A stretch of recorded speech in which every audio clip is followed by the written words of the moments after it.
c'est en 1861, en Allemagne, qu'on a découvert les premiers spécimens de fossiles d'Archéoptérix. Mon préféré, c'est celui-ci, l'Archéoptérix de Berlin.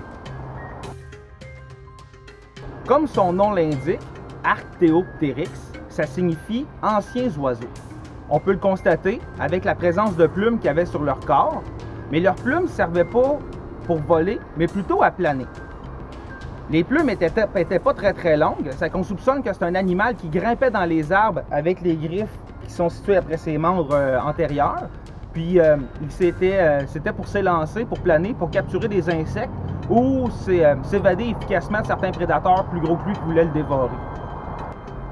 Comme on peut le voir, l'Archéoptérix n'était pas un dinosaure qui était tellement gros. Il était de petite taille.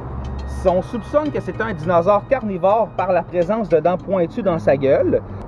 Quand l'Archéoptérix a été découvert, on a établi qu'il y avait environ 35 similitudes entre le squelette de celui-ci et le squelette des oiseaux. Le squelette des Archéoptérix est composé d'os qui sont légers, puis également de plumage.